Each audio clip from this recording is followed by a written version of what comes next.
know Gil sent out the minutes this afternoon, a little bit short notice, but I don't know if you found any discrepancies or if there's things you feel like you need to address. Just one, I'm not Andrea. I keep doing that. It's okay. I'll find all the So- Andrews and change it to Angela. Yeah, no, it's just that, Sometimes it's right and sometimes yeah, it's yeah. not. But if we ever have to speak to it, we need a note that really, I'm both, I'm Andrea and Angela. Okay. So I put it in our agenda to say a correction. And I guess since we're official now, I should say, LCEA Bargaining, Tuesday, October 15, 2021, begin at 4:36. Well, it's really 30.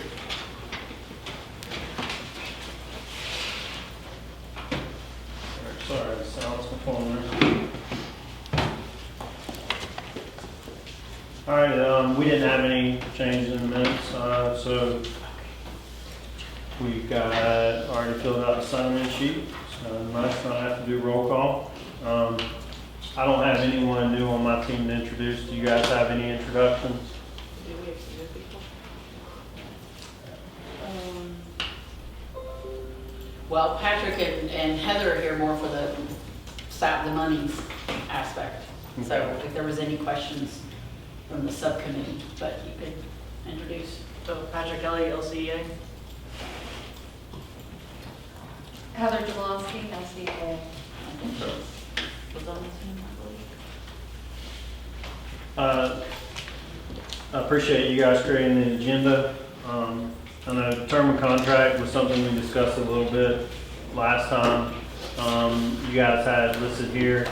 I wanted to speak to the fact that if we're going to, I just wanted to clarify that if we're going to postpone full book, then we do a normal 2 reopeners with compensation and fringe benefits. But in what my definition in terms of that would not be language from the compensation article as a whole, but would be compensation as we discussed, pay raises and things of that nature. So if we're going to look at postponing that, focusing on the 2 same articles that you guys introduced were the same we were going to introduce and have responded to the counter proposal to present it today, which is 10 and 11.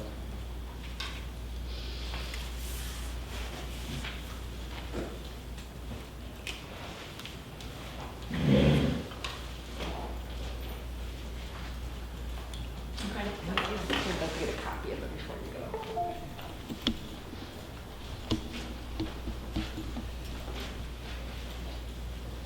So we did a draft duration of agreement then for 1 year.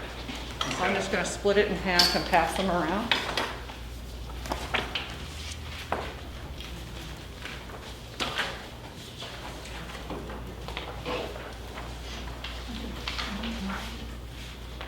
There you go.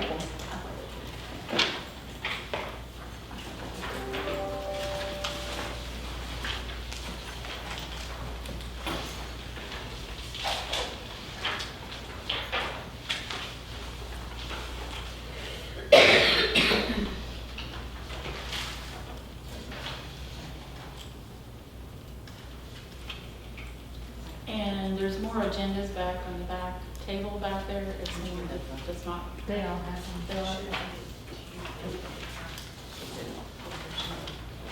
There's any extras of those just hand over.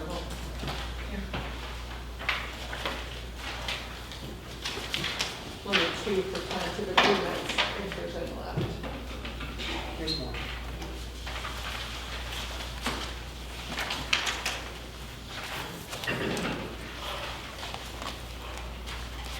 Is there only one left? No. All right, I'm gonna look.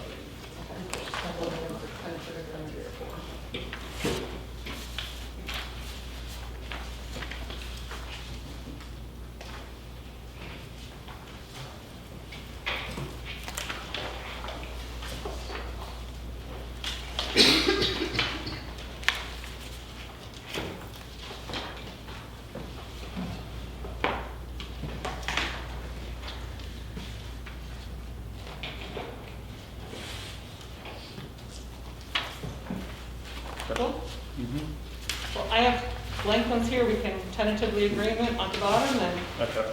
you guys can sign. You prefer to sign during the meeting, or just have a pile that you guys sign at the end of the meeting? Um, either way is fine with me. It's up to you guys. Usually where people are spotting out and it starts to trickle at the end because people have stuff, so we can do it during the course. It's fine with me. And who usually signs? Just the two chief negotiators? Yes. And tentative agreements, in the past, we've just initialed it, but fine with whatever.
Next is the TSIA report. To be discussed.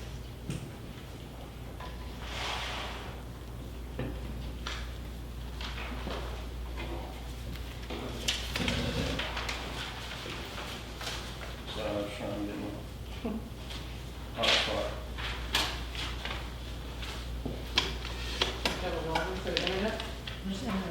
We have internet? Whirling. Join, yes. And then internet with capital I. Is it capital? Yeah, just capital I, internet. Easy. Yeah. We're not worried about being hacked, apparently. Yeah.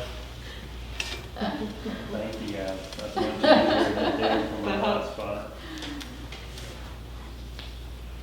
Should work okay anyway. Especially since we updated this. I haven't heard any issues with it since we updated it. Seems to be fine. Did you guys want to provide a debrief or?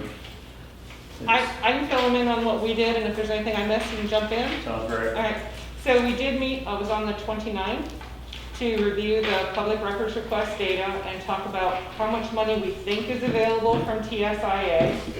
And so we agreed on a few things, like we know how much we're gonna lose to the charter schools.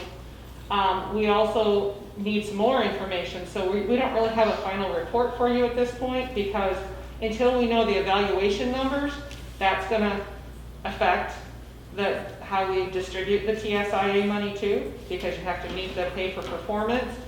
And so we're also going to be asking for some additional data to verify your lapse calculation, where the district felt that there was only $75,000 approximately left. I would like to compare it back to the staff from May 2021 actual salaries to this report to find the actual lapse. What I'm finding in other locations is that lapse factor of a new hire is around $5,000. And if you guys have the same factor, around $5,000 difference between the expensive versus the new, for us, that's like $1.2 million, which is a big difference in 75, so I think we need to verify those numbers. Okay, yeah, we definitely are gonna have to take a look at that, because I don't think it's anywhere near 1.2 million. So we can definitely nail that down in comparison. We got notes, so we'll pull whatever additional data that you guys have requested. If you want to put anything specific in an email and send it over tomorrow. Basically, what we had calculated was after charter share, there was around 766,000, and that's benefits and salary. And if we calculate based on what we ran, there was a new minimum increase to the minimum teacher salary that would arrive at $315 additional for $45,065. I think we might have also need to take a little bit of a look on interpretation on the performance pay having to apply to the TSIA funds. Because I'm not exactly sure they're applied the same way under normal pay for performance, which we determined that doesn't leave a whole lot for the remaining teachers. You guys say that you don't have a desire to ratify contract or move forward unless performance pay, what I understood to be in a separate form of compensation, is also settled. We talked about, Mr. Ward talked about the October FT count, and then the following recalibration in January that has to do with the October count. And I think what we're looking at, and we mentioned in that meeting, was that it's also the new stipulations on the flow through of scholarships to private schools that might have an impact on our bottom line numbers too, that we want to keep an eye on, that could have an impact on how we manage any proposals for pay for performance. However, all that being said, we don't want to set compensation on the back burner. We also have an executive session set up with the board for October 11th. So we're going to go in and talk to the board and discuss kind of what's in there and what we're looking at. Part of what you guys expressed in the subcommittee meeting is, I know might be art with some, might be troublesome for others, and that's using ESSER dollars to create, reoccurring pay raises, which you've heard me enough to know what my feelings are on creating reoccurring expenditures with non-reoccurring funding. So, but it's a big pot of money, and there's definitely some things we can do, and my hope is we can be creative and get compensation to teachers. And before we leave, we'll probably set some more meetings for that. I would prefer just that whatever we set, give me a few days to digest executive session. And Yes.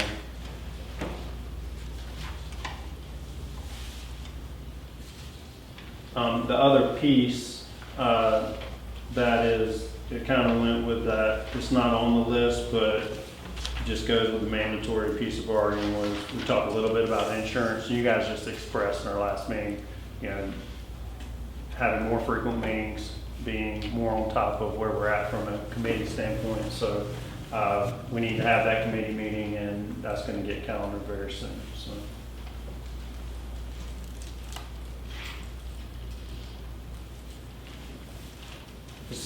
If you guys we're good on 1 and 2, I brought counter proposals for Articles 10 and 11.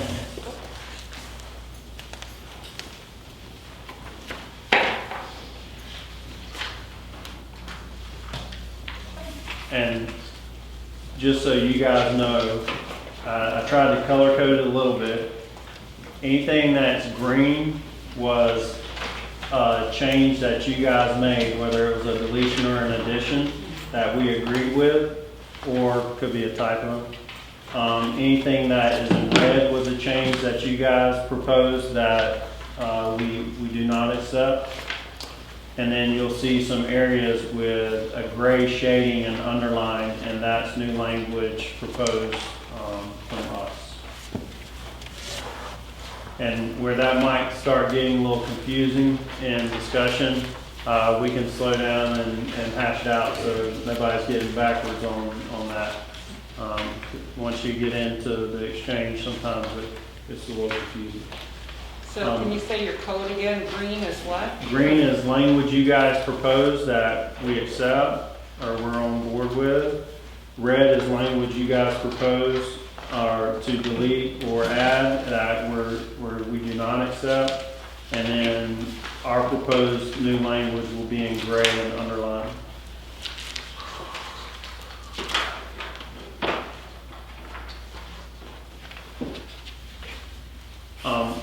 So starting on page 1 of Article 10, there was just a typo there that we fixed. On page 2, you guys have proposed that teachers will not be required to post any information related to the instructional framework or the learning walk tool. We're fine with that. It's kind of like the common board configuration where I think some people might assume that is part of a common board. But that clarifies further. We talked about district blueprints, and you guys had that highlighted, but we didn't really get into any change on that. I think our question was, is that the correct word to use? I believe it is, yes.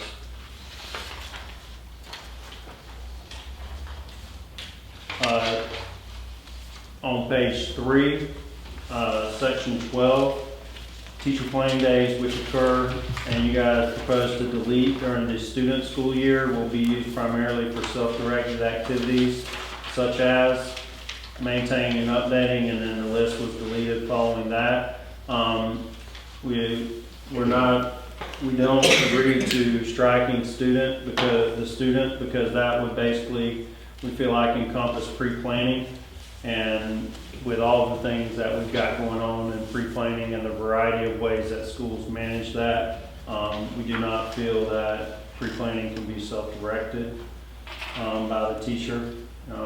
We support the schools continue to work together with their administrations and faculties. And then as far as the list of different things that go on, we didn't see the necessity to make any change to that sentence.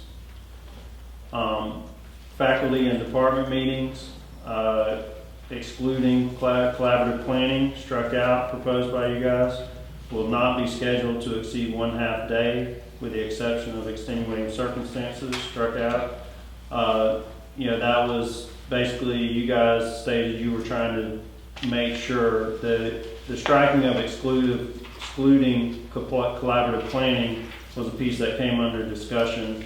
And, you talked about maybe removing excluding, but it seems to me we can just remove it all. What we're trying to do is clarify that half of that day is dedicated and won't exceed, those meetings won't exceed the half day, then we're fine with that.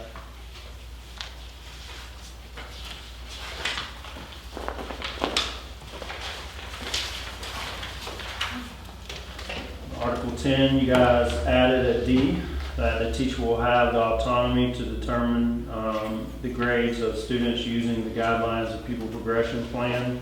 We're in agreement with that. Have was missing out of the sentence that we had to have in. And that essentially it goes back to, as you guys all know as teachers, you've got the minimum 9 grades, and Kathy talked about wanting the ability to expand beyond the 9 grades. I think that's an autonomy that does and needs to exist with teachers. So we're in agreement with that.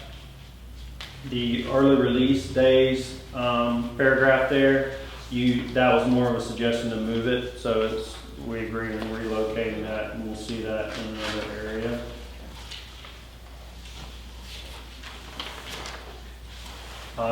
Whenever we started talking about substitute teachers, that's where things get a little interesting. we agree on section 19 with cleaning up some of the language. That you guys propose substitute teachers shall be employed when available for all absent, and I put classroom teachers, just so there's no confusion between getting a sub for just an instructional employee rather than, I know sometimes those are interchangeable and sometimes they mean something different. Substitute teachers shall be expected to perform all the other duties normally performed by the regular teacher as determined by the building principal. I think that's a fair establishment of expectations. We did not agree with the following language in the next few sentences and paragraphs. A couple things. Right now, I know that a lot of teachers, when they're requested, they're on board with providing that coverage. But at a time right now where it's pretty much a demand that everybody's chipping in from every class of employee. We need folks to be required to do it, whether it's a principal asking an AP, a teacher, or a non-instructional employee. And then we rejected the paid half the regular hourly pay as a supplemental salary. And then the bi-mutual agreement goes hand in hand with that. We also wanted to leave the struck language of teachers who volunteer to absorb an absent colleague class for greater than 2 hours. We established that language last year. And we'd like to see that continue under the current status. We were okay with removing the language of alternative methods of rewarding volunteers may be agreed upon at school level between the teacher and administrator. I think that language was new also, and it was born out of a good place. But I could see where people that feel like they're voluntold to do something, and then, or people that are always jumping at the bit, receiving rewards over people who just might have extenuating circumstances that cannot provide the coverage. I could see where that could be some triggering language. And then all unused release time must be paid out at the end of the school year. We can't afford to do that. But what I will say on the sub coverage, guys, is that what we didn't realize and has come about is we put the language in after the third interrupted planning that teachers could be compensated if they had after the second. They could be compensated for emergency sub coverage or coverage like that. And what we found was absolutely no one was exercising or appealing to their school to get that additional compensation. So we've sent out messaging to bookkeepers and to schools to make sure that there's a clear process lined out there. So if a teacher does, pursue that additional special compensation for that, then they're working with the bookkeepers to get that done. And if anybody's been told that that can't be done, we need to know about it so we can make sure that that's taken care of. Can you repeat that just one more time, please? I said a lot, which part? So about The third hour. that third, yeah. Yeah, I didn't understand. But that's in this, so It's later on. yeah, let's just go Okay. into 11 Sorry. and just see. So what I saw was a common theme, now we're in Article 11, page 2, is that faculty meetings were something that seemed to be, you guys desire to be exiting out of the contract language a little bit. I would have to agree with some of that. So especially if it's an after 30 minutes before or after the normal workday. There's some things we can't control, like the parent and guardian meetings and IEP meetings, but faculty meetings I feel like we can control. And those should not be occurring after the normal workday. Where you guys had proposed on number 2 that you guys had proposed number 3 be in implementing the above reasonable 2-week notice will be given to the teacher and special consideration will be given to individual cases where personal hardship will be involved. You know, at looking at what type of meetings you could have a 2-week notice for and which ones you can't. What I propose is that we move that 2-week advance notice that you guys are requesting to the 3 evenings, incorporate into 2.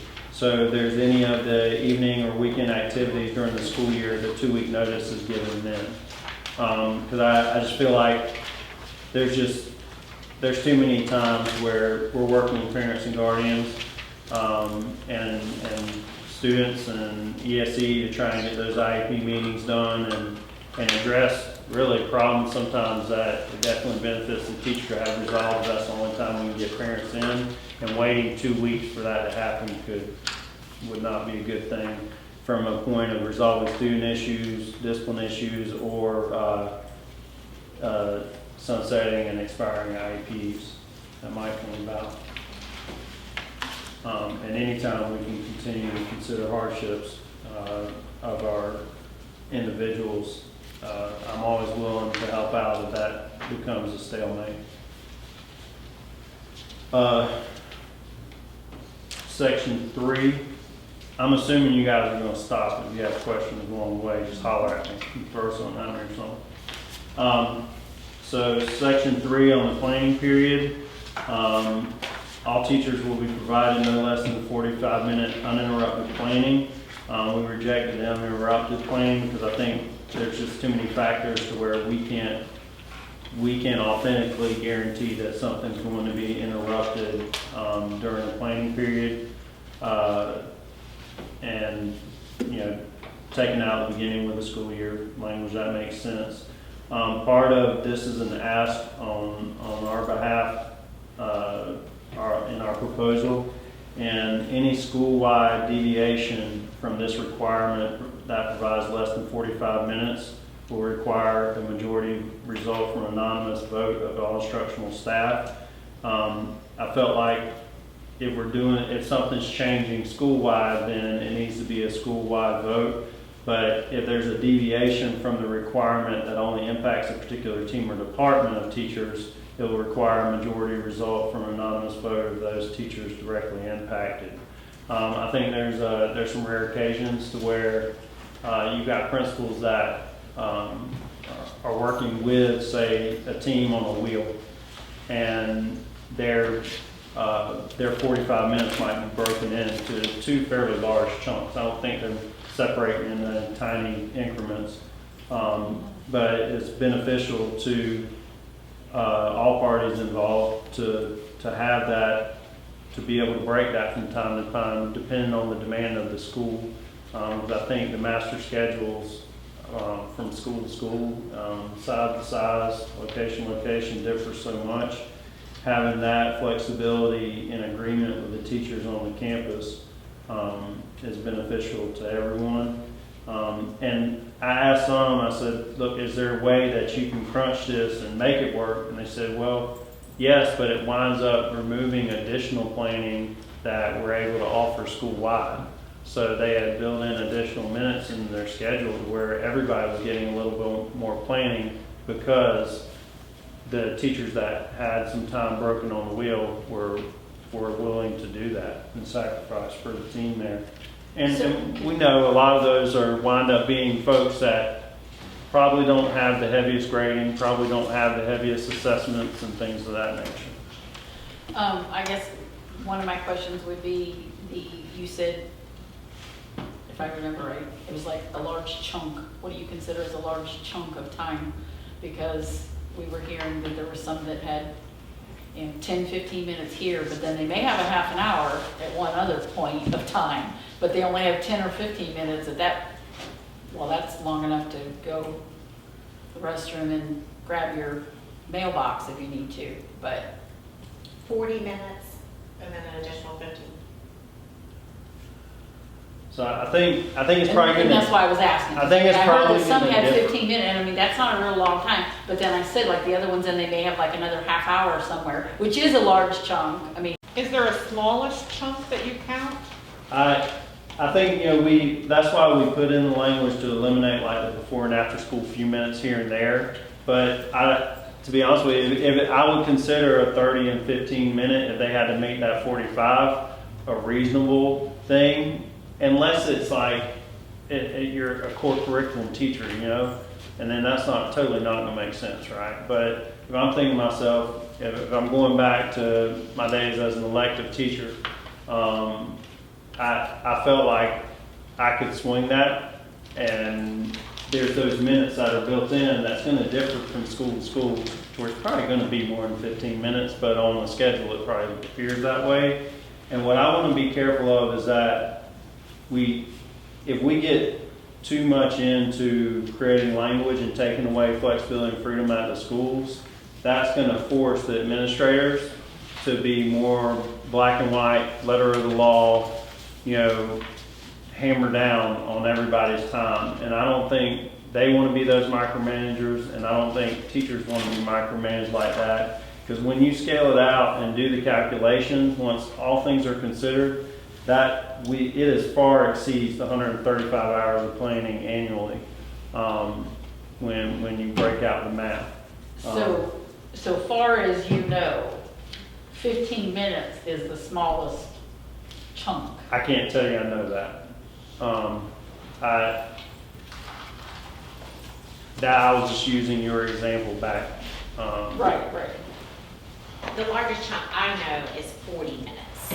And then Well, no, I was the asking smallest- for the smallest. Yeah, but that would make up, if you have there's a 10 minute that would make up 50 minutes if some schools, because my school has a 50-minute plan. All teachers get a 50-minute, not 45. And so that was kind of the premise behind trying to give more time. Plus, my special teachers asked for 5 minutes in between classes. So they could definitely get the 50 minutes uninterrupted if we took away 5 minutes in between classes. But I understand why they would want that. An art class needs to clean up supplies and set out for the new and that kind of thing. And so I think just having the flexibility, if it meets everyone's needs, is, much easier to do rather than everybody having to decrease if we can work it out at a school site. Would you say 5 minutes would be outrageous? 5 minutes what? If you started breaking someone's planning Yeah. time into 5 minutes? Oh, yeah, absolutely. Yes, ma'am. So if we saw something like that, we would just say, hey, you need to work with us, that we need to correct this, because. Yeah, I mean, trying to figure out, okay, where do we have some extra time? And it could probably be done, I know I could probably get 15 minutes, but I would take away the 5 minutes in between changing classes. So, because teachers don't, I'm talking about special area teachers. So, because I really do think they need that block in between just trade off supplies and that kind of thing. So, that's just how we worked it. Okay, and then I guess the only other question would be, once at the beginning of this article is the leadership team, let's call it. Joint leadership committee. And we know that those really aren't happening.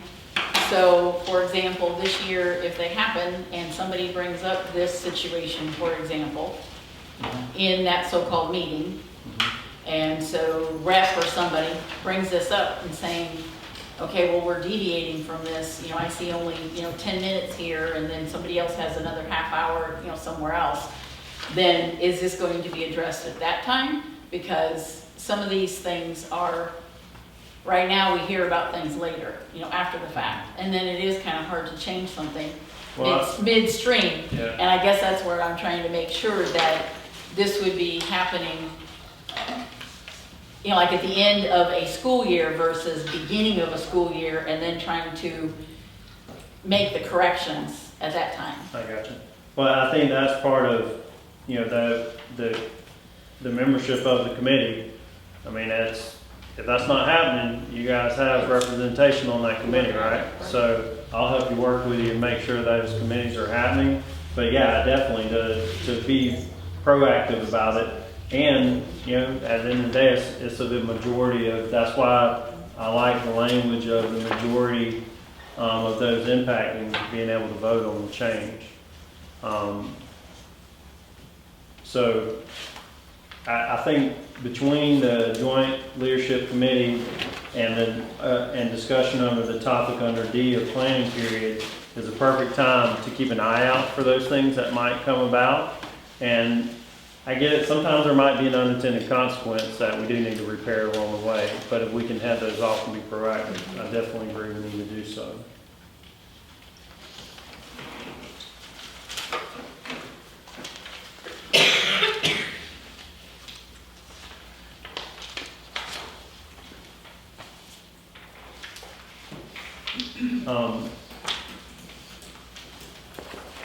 Moving to page 4, we talked about, again, you guys wanted to eliminate B, which would essentially trigger that upon the second planning period, that with a required meeting, instead of the equivalent release time being given, that it would trigger into the special compensation.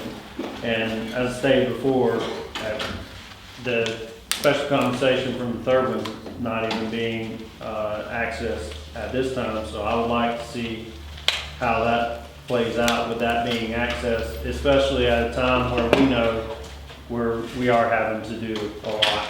There's people in this room that are probably covering on their planning period on a regular basis. So we want to make sure you're compensated in that. On the prior page, actually, on the bottom of 3 where it says provision of sub-coverage, that would be red. Where it's struck and nothing's labeled there. So. But what we did discuss, and you guys said you might entertain, is if we can do something with some MOU language using ESSER dollars. What I would ask you guys is a little more time on that, and that there's a couple things I laugh every time I hear it because it seems like, oh, pay for it with ESSER seems to be the common phrase everywhere, right? And I think we do know that it'll be a good source of revenue to do some things with, but I feel like you guys are going to be part of a group of stakeholders, and we need to get on that ASAP to set that up, and that's forthcoming. It's on the superintendent's list of things to do very soon to have that stakeholder group. So I will definitely be advocating for teachers in that stakeholder group and employees, and maybe we can address some things there sooner than later.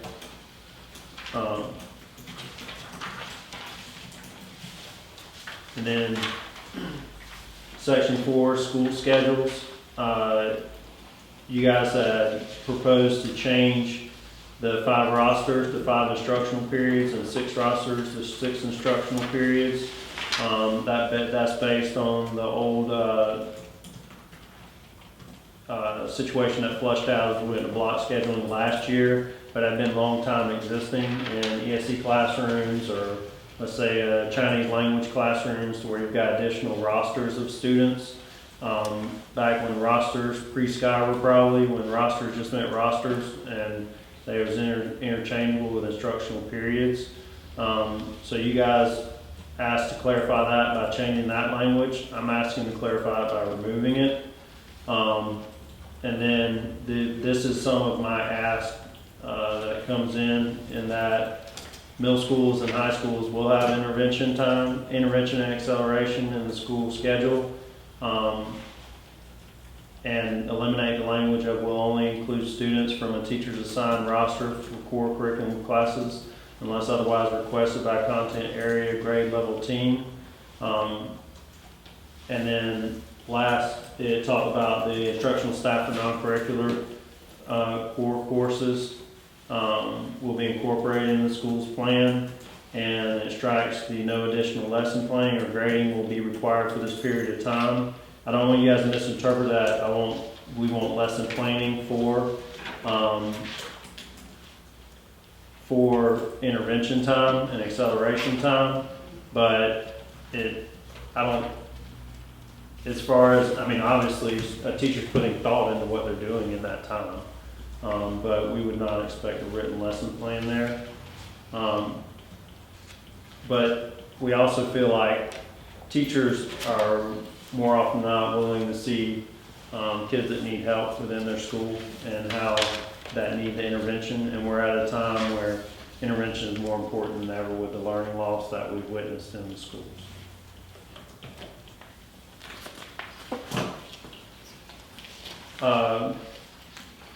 On the last page here, Article 11, page 5,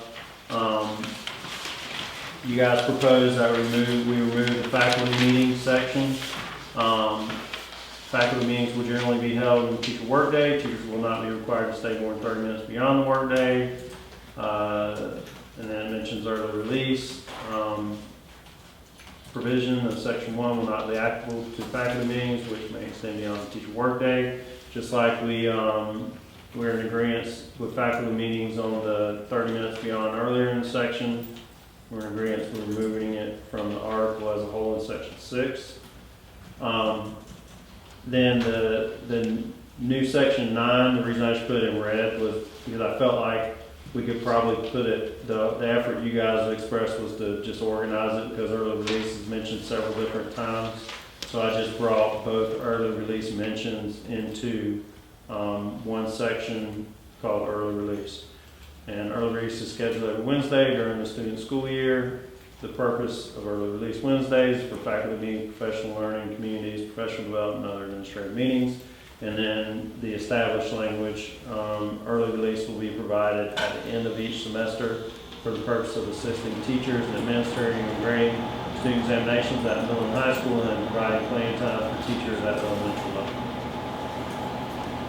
Those are all of our proposals, council proposals, on the 2 articles that you guys brought on 9/15. So can you explain to me a little bit more about the school schedule? So like right now, in your middle schools, they're teaching 5 periods, then there's this intervention time that's a smaller section. It's not a full class period, correct? It's a small time? Correct. So after, if you strike this language, then what? So what guarantee do you then have how many periods they teach, how many classes they prepare for? Is there something I'm missing in another article that would cover that? Or could somebody literally be scheduled wall to wall with all classes and no time, no planning? No, I mean, you've got planning, with the planning time that's built in through language, you would not be able to do that. Okay. And that language was, from what I understand, the 5 rosters, 6 rosters was born out of when they shifted to block the first time, not COVID block years ago, and they put some of that in place to prevent some of that. So this is basically us following traditional schedule, but taking out the pieces that we're having grievance fusses over as far as rosters versus instructional periods.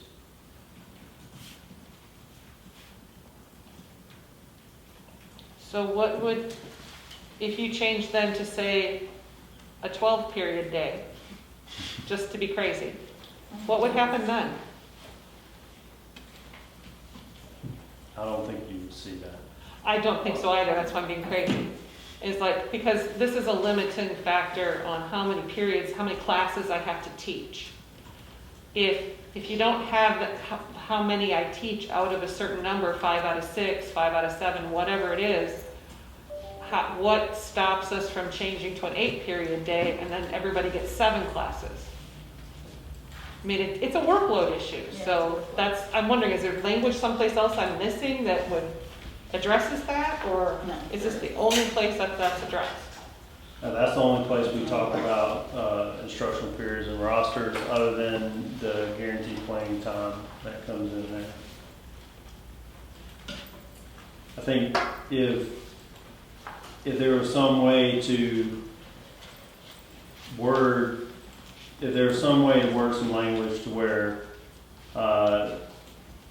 there's 5 rosters and 5 instructional periods with 6 instructional periods, because what I don't want is to create some language that we're gonna be at each other's throat again in agreements based on instructional periods. And if intervention time and acceleration is reported as instructional minutes, and then we're being hung out on, well, those are instructional minutes, and that's 5 instructional periods, then you've moved beyond.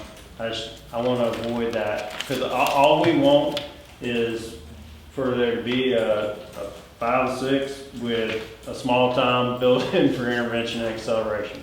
That's all we want. So I don't know if it's just scrapping the whole language and just coming up with some language that says that. That's what I've seen in that makes places. sense. Some people describe it as contact time versus non-contact time. If I'm working with students or I'm supervising students, it's contact time. And when I'm not supervising or working with students, it's non-contact time. So it's very clear that bus duty still counts as student supervision. It's not just extra on top of what you do. So some people do it that way, to call it contact versus non-contact, to get around misunderstandings.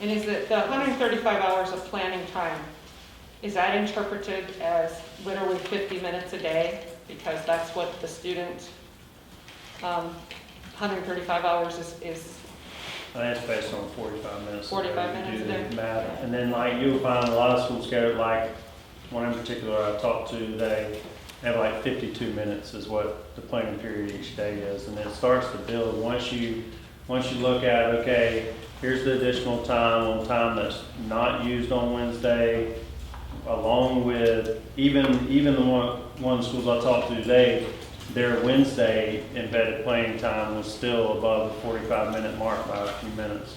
So it starts to build up once you get into the teacher planning days, the time on Wednesdays that's not used, and the additional time above the 45 minutes each week or each day. That's where that number starts to grow.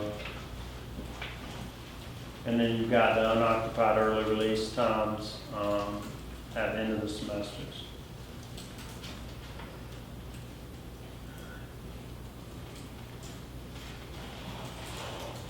It just varies a lot from school to school, but it still comes out well above the 135.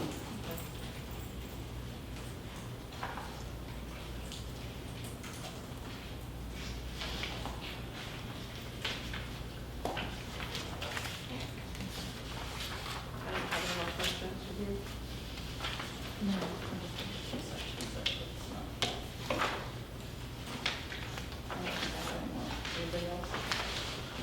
Any questions? There's just one. So last time we talked about terminal pay, is that something that would come back, discussed later? That's something you guys want to introduce in a future bargaining, whether it be full book or introduce in 2 articles in another year. I can tell you though, I mean, I don't mind saying that we can't afford to do terminal pay for every person that leaves the district, nor would it be beneficiary to Lake County schools or the current teachers that are there, in my feeling. That means anybody that leaves or is terminated for not being a good employee or colleague, or they feel the grass is greener somewhere else, is going to deplete our general fund, which we would use to support our current teachers, and especially during a period of labor shortage. I don't think that would be wise, but that's just my initial feelings on it. But we can get deeper into it, I would say, in another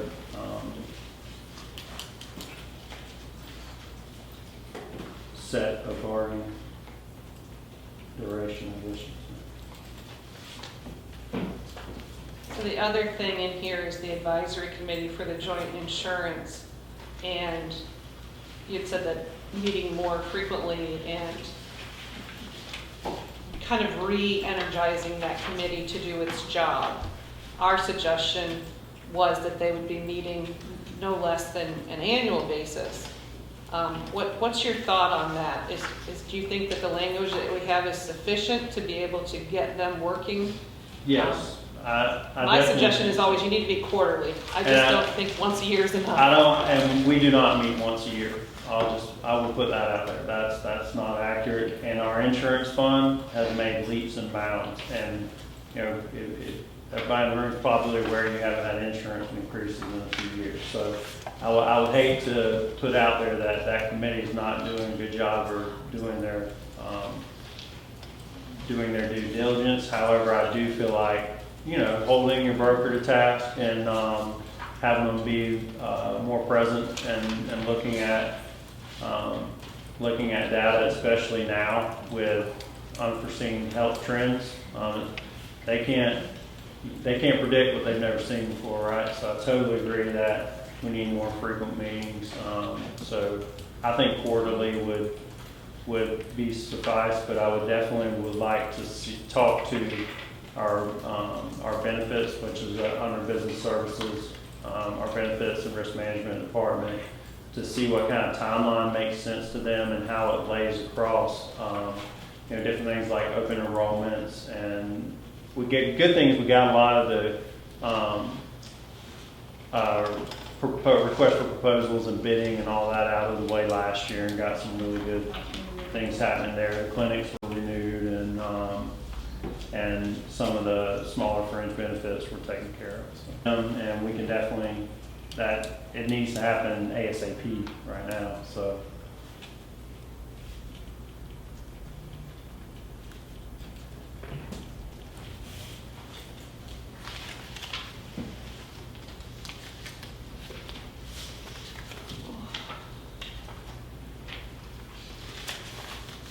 It always takes so much paper. Hard to keep track.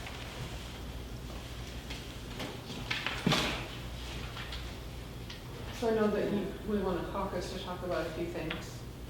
Yeah, unless they want to do the COVID test.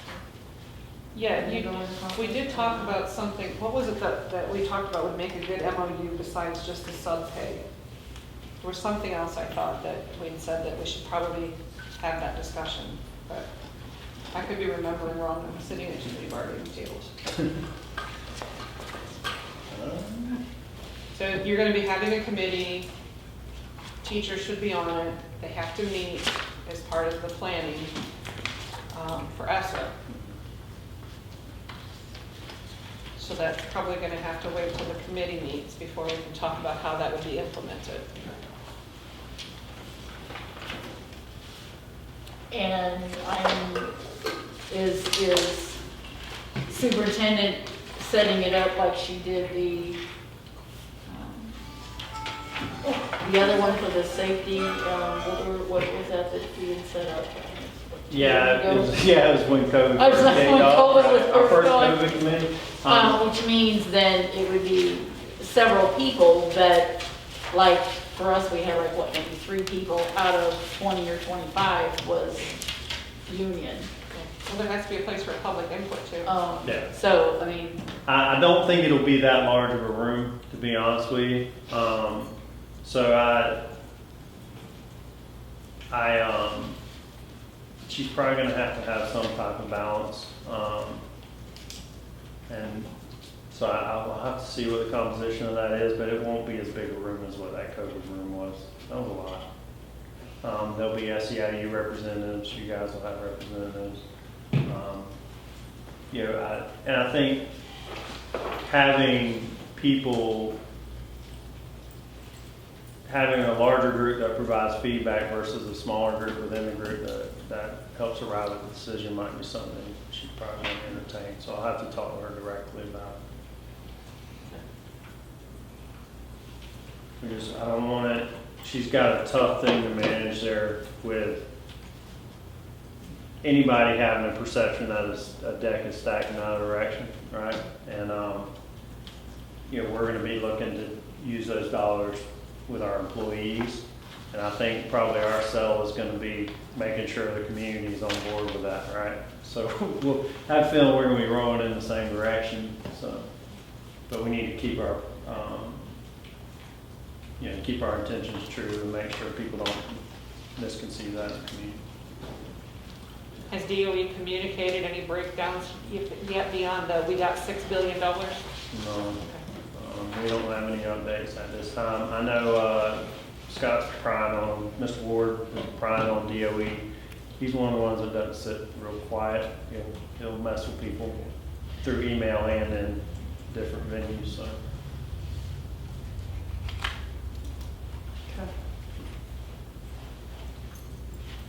And superintendent will continue to pursue through her avenues and channels like FADS to, you know, put pressure on folks to get things out. Okay, so we want to caucus and go over for a few minutes? Yep. All right, can we caucus in for a few minutes? Sure. All right, end of caucus, 6 o'clock. Okay, we went through and basically we just want to clarify a couple things. In Article 10, Section 19,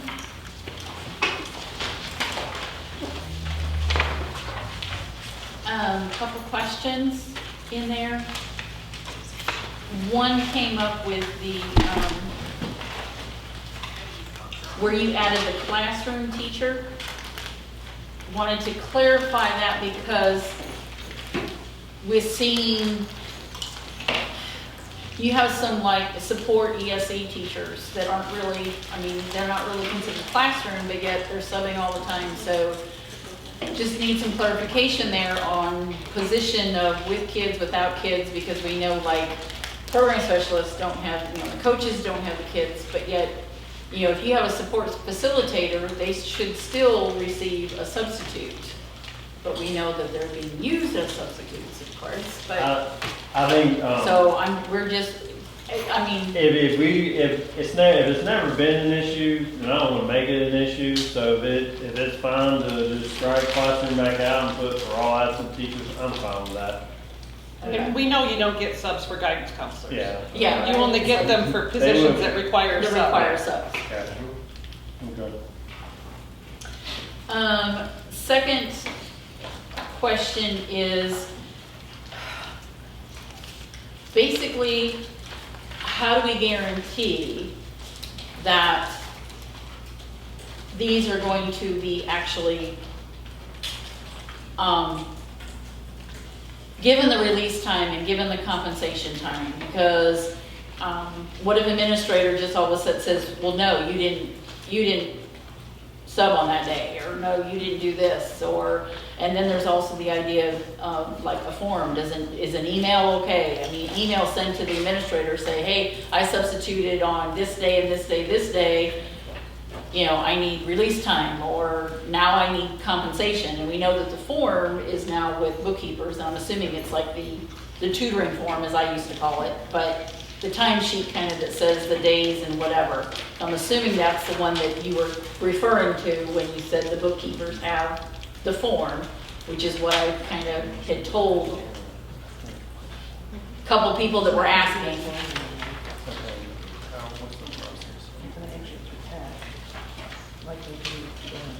Or like their own documentation. We're just curious because it's coming up more and more now, Yeah. because they're subbing more and more, because I mean, this year's been crazy now with the COVID, and we're not having, you know, people absent, and the substitutes we don't have, and whatever, and so there are more and more and more that are needing to substitute, and they're tired of it, so they want their release time, they want their money, they want their, you know, whatever it is they're owed, Yep. they want it. Remember the school secretary who handles substitutes, they have a rotation. So if a teacher subs for us, we already know if they sub third period here, second period here, so we know if they did, and when they ask for it, you just give it to them. So, There is a sheet, there should be a rotation sheet that all school secretaries should have. Plus, it's also sent out in an email to let everybody know who's covering what period. Right. Well, and what, I guess, So more there's clarification, I guess, at that point. Because someone that has been substituting quite often, let's say, and I know there's been a couple that have been doing it way too often, and they don't have, there's no way they have enough release time. So a Wednesday afternoon is not gonna give them enough time to do that. So, I remember years ago when I had something that, they asked me to do on a Saturday, because it was a writing clinic type idea, so I did something, so I mean, it gave me the release time. So if, for example, this teacher keeps up and they keep these things, they should be able to use it on a different day. For example, Linda decides, and Dorinda, I don't care, I mean, all of you here, you guys give release time because you say, okay, well now you can go home on this Wednesday, or you can go home on this, the teacher work day. Well, then that's for everybody. That, you know, okay, how does that help the teacher that has used their plan period? It doesn't help them. Well, So there has to be another way that we can Above and use beyond. above and beyond saying that, okay, everybody gets to go home this work, well, work at home on this work day, whatever you call it. But that doesn't help that teacher that has subbed for 3 days this week, or 2 days this week, or, 3 weeks the next week, or because they have that special time that, is needed by everybody. I don't know, I'm just trying to clarify that there is a way that these teachers are going to do. You're talking about non-local people, basically. No, all of them. And actually, to be honest with you, I mean, I know many non-load bearing that they may take 15 minutes here, 15 minutes there. They don't really take a full plan period because they get, like I said, 15 minutes, 20 minutes, whatever.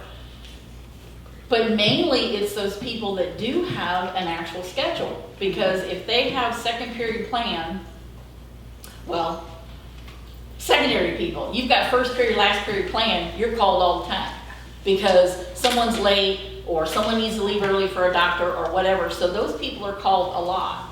So how do they make sure, for example, then, if I've covered 3 times this week, I mean, that's give or take 3 hours, but what I'm saying is, how do we make sure that these teachers, because again, those classroom teachers, they are giving up their plan time, which is crucial to them because they're the ones that have to do the lesson plans, the grading, the this, the this. The non-load bearing doesn't have to read all those essays. They don't have to grade everything that they do. The classroom teachers are bombarded and they are overloaded right now with everything they are doing.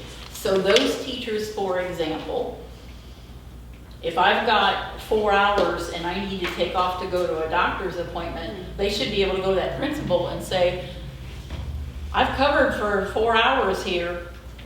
I need the time off to go to an appointment. Because it should be something that is separate from a work day. That you're saying, okay, everybody go home. How is that special to that person that has substituted for 5 days in the last 3 weeks? I don't know, I'm just trying to... If they're hitting that threshold, I think it's going back to the original question, how is that documented? If they're hitting that threshold, then I think that's where we need to make it easier on the teacher to where they know, all right, if I've done this, it's going to be taken care of. So whoever it may be, that we call them from HR, the ASOP contact of each school, right? So we communicate from HR to whoever the ASOP contact, which is the sub procedure, right? Whoever that contact is can make sure that they're entered into that PAC worksheet that's going to be submitted for payment. And the only reason that a teacher would have to worry about it is if they see they haven't received what they're supposed to. So we've been trying to tighten down the process because we know more people are going to need to access it than ever. And so I think we can make it as easy as possible on those teachers. I don't know, we can't I think I can't go into saying we can use comp time for student contact time, but I do think there's times where, I mean, some of that coverage and absorbing and things that happen at the end of the day. I mean, I know there's some principals that are like, you know, work it out with your team. You got a doctor's appointment in the last hour, right? So I just don't want to micromanage those situations, but you know, I don't know that, because that's what I was worried about with.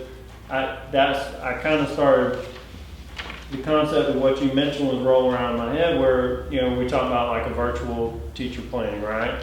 But then that eliminates the ability of anybody to use comp time, or it takes a big opportunity away for that to happen. So I was like, man, I don't really know the answer to that. So I've had similar thoughts, but I can commit that we're gonna make it as easy as possible for people that are doing it for that team to be accurately logged and for them to be paid to a pack sheet and get paid on the next pay period.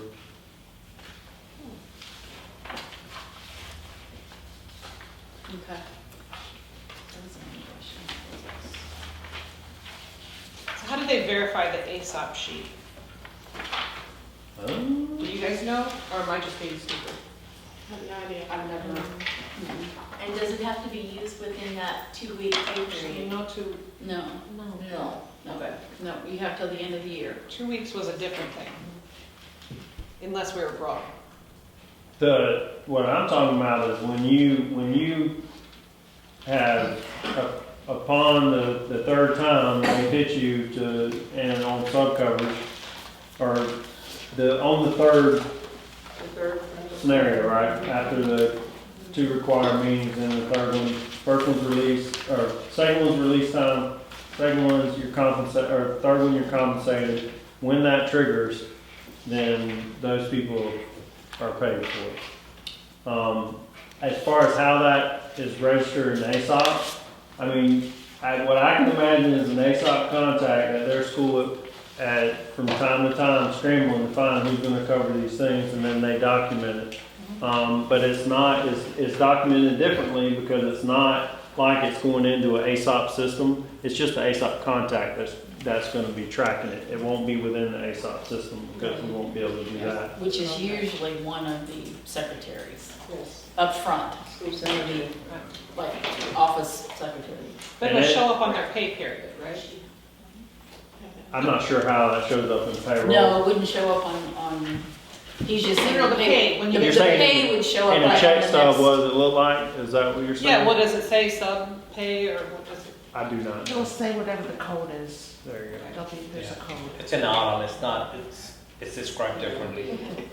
So it's just a special code, code 10, whatever, but I mean, it's No, just a code on the there. codes are usually, like, if it's a supplement, it's like SUPP or something like that. But we're wondering if there's a Okay. specific code for this, that they would be able to understand that they got paid Yes, for they'll be that. able to see it's a Yes. separate line item on their check. On their Okay. check, correct. So it doesn't go in with any other, it won't go in with like coaching supplement or, No, it's a separate No. line it's item. a totally separate line. So it basically should show you extra days pay. Unless, I will add, unless there's something else they're getting paid for at the school through a PAC worksheet. If it's not coded correctly, No, then the- they all have codes, everything has codes. So can you give us an example of what might be coded the same as that? it's like overtime or There you go. overtime, Mhm. OT it says on there, then you know it's overtime. I don't know what the code is because I'm not in payroll, but it's probably something like SUB or something. It'll be, But instructional would never have overtime. Yeah, no, but I'm just Right, saying, okay. it'll but it would have a say, code, and then you'll see how much it is. It'll be like one factor at 0.45, or, 0.45, or 2 at 0.4. Well, we've never seen this, that's why That's we're because it asking. doesn't because exist. It obviously didn't there's- exist I would before. love They to used pull to one have for to, an example, but there's a code for everything. they that used does- to have to put it in on the payroll contacts used to have to submit it on an extra duty sheet. And then that extra duty sheet would go to payroll, and then payroll would get a stack of extra duty sheets, and who knows when they would finally get paid. So payroll simplified this, so that now they just go into, each payroll contact goes into their pack sheet, picks the code, and it goes right into payroll. So we're skipping that whole step where there's a whole stack of them in payroll waiting? You asked what would be kind of an example. Those Yes. teachers who volunteer for Saturday school or Wednesday school, Yes. those are their extra hours that they volunteer. and Okay, get so paid. that's a different code. So this is the same code that goes under? No. It would probably be a different code, but it would be like that. Okay. It would be like It would be listed separately. Right. Because they got an extra money for whatever, in this case would be And that. it won't be a blank, it'll be hourly. So they'll see, you know, so if you do Saturday school, I don't know if that's broken down hourly or if they just get a flat rate. I think it's Flat rate. I think it's a flat Right, rate. so this will show hourly. I think it's a flat rate.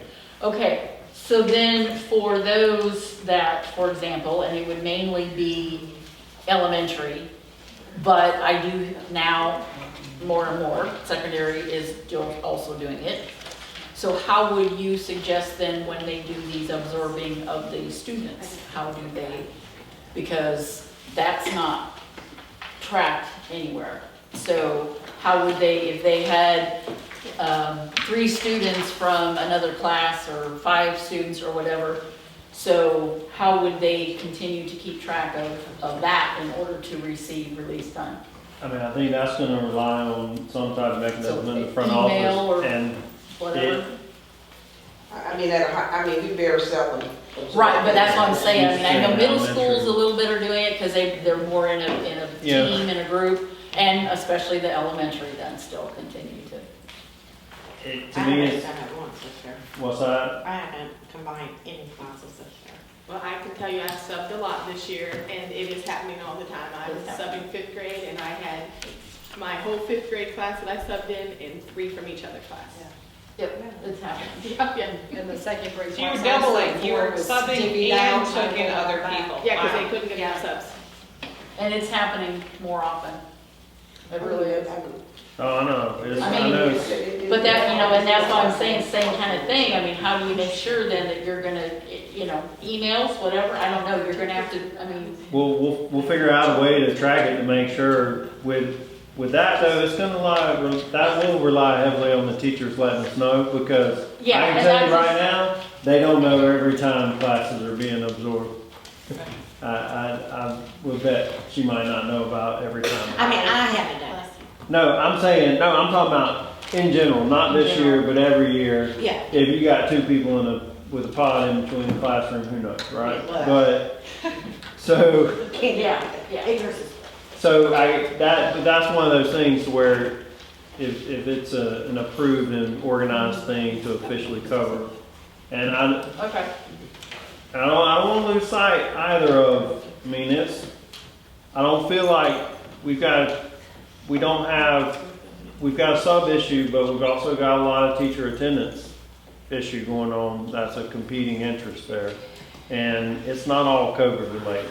So, I mean, we're trying to come up with ways to cover for people that are missing a lot of work for non-COVID related things also. I don't know what you do as far as we attack that, maybe some attendance incentives or something, I don't know, down the road. But, I mean, we're trying to figure out a way to help colleagues because their colleagues are missing a lot of work, right? So let's not lose sight of that. Okay, I think that's the only other clarifying that I can believe. Unless somebody else has something. And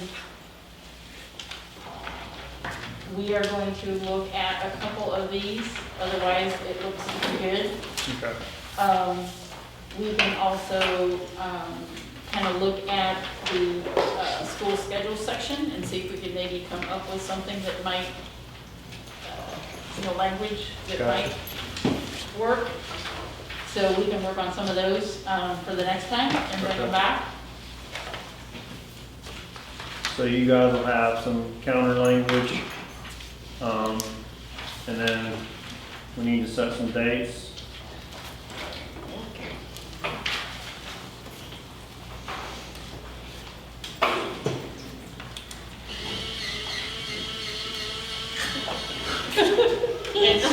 Sorry.